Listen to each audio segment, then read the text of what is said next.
Welcome to Building Her Dream, the podcast for introverted entrepreneurs and professionals who are building success on their own terms.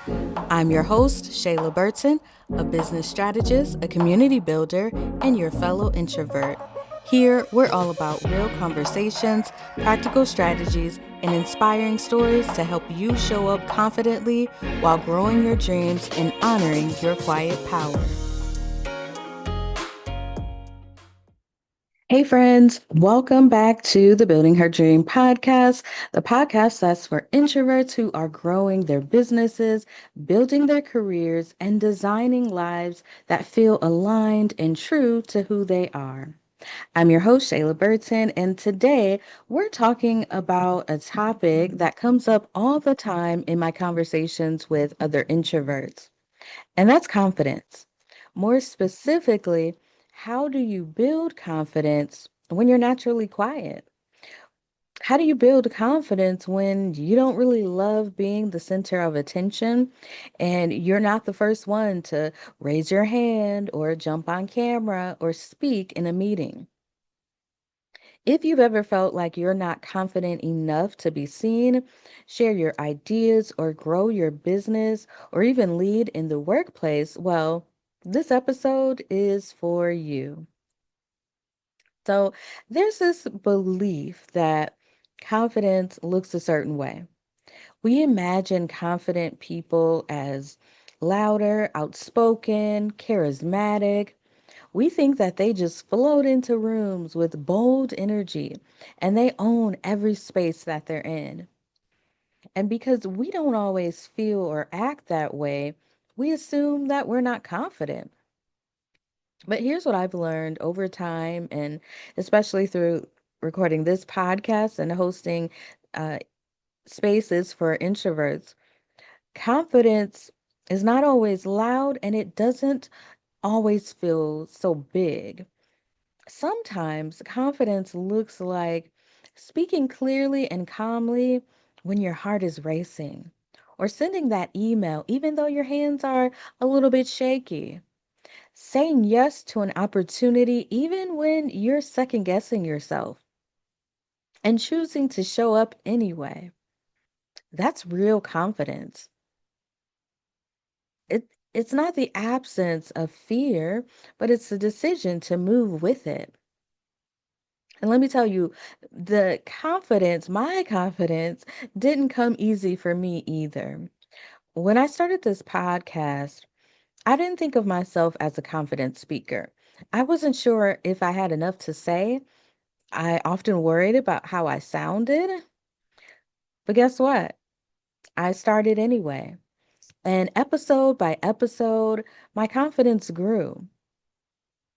And I didn't become magically fearless. I just kept showing up. And the same thing happened when I began hosting networking events.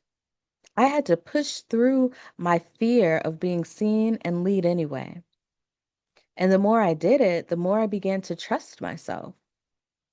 That's the quiet truth about confidence. You don't think your way into it, you practice your way into it. We often treat confidence like it's something that you either have or you don't have. But let me let you in on a little secret. Confidence is a skill, not a personality trait, and it's not reserved for extroverts only. Confidence is something that you build through repetition, reflection, and small acts of courage. You don't have to wait until you feel 100% ready or you know more. Your personality doesn't need to change. All you have to do is just choose one small action and then keep choosing it. So, in this next part of this episode, I'm going to walk you through exactly how to do that. So, don't go anywhere. So, okay, we've just redefined confidence as something that you can build, not something that you have to be born with. And so I want to walk you through a simple framework that I use with myself and my clients. And we'll just call it the three phases of quiet confidence, okay? These phases aren't linear, and you might move back and forth between them depending on what season you're in, but they've helped me understand how confidence grows and how to support it as an introvert.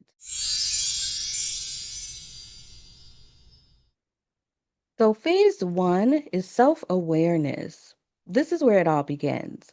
Before you can build confidence externally by showing up, speaking up, or leading, you have to build it internally. And that starts with knowing who you are. In this phase, you're just asking, what are my strengths? What environments support my energy? What triggers my self doubt? What stories am I telling myself about what confidence should look like? This is where tools like journaling, reflection prompts, and gentle conversations are powerful. It's also where communities like Her Dream Society really help because hearing other women say, "Me too," can dissolve a lot of the shame that we carry around not being naturally outspoken. Let me give you an example. So I realized that I'm not a quick talker. When people ask me questions or my thoughts on things, or when I'm in meetings, I'm not so quick to respond. I used to tell people that, there were like tumbleweeds going through my brain, but that wasn't true. What I realized is that I just process things slower. And so if you give me a little bit of time, I will come up with all sorts of ideas and opinions on different subjects. And so once I realized that, I stopped beating myself up for not jumping into conversations right away. That awareness gave me permission to honor my rhythm. And that's confidence too, honoring your own pace.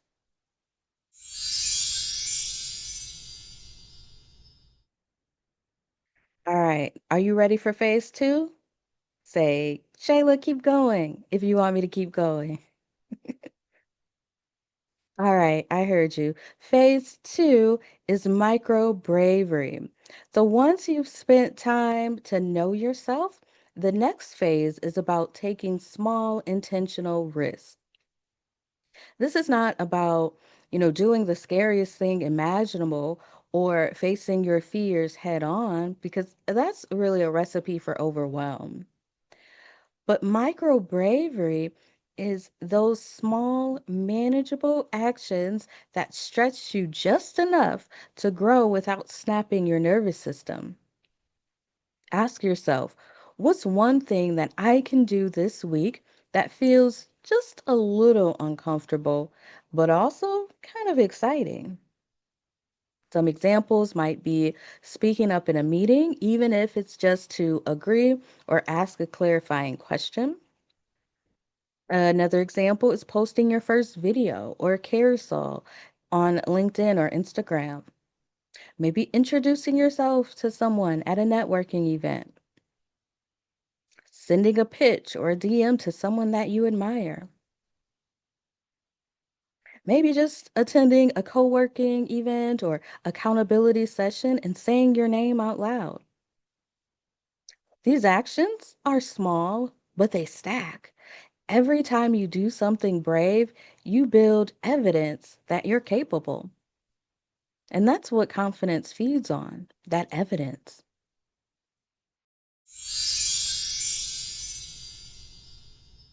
Phase three is self trust through repetition.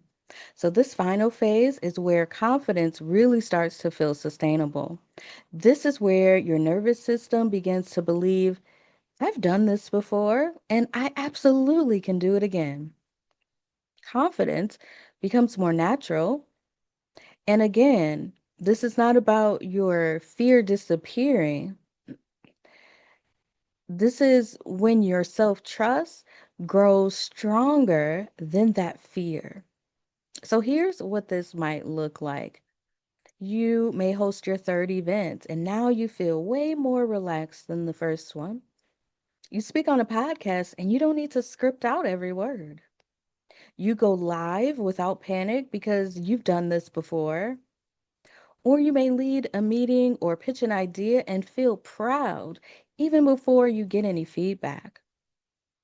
This is the power of repetition. Confidence comes from doing that thing over and over, not perfectly, but consistently. All right, so we just talked about the three phases of quiet confidence, which is self awareness, knowing your strengths, your pace, and what holds you back. Micro bravery, taking those small, meaningful steps outside your comfort zone. And repetition, letting practice build trust in yourself over time. This is how you build your confidence as an introvert.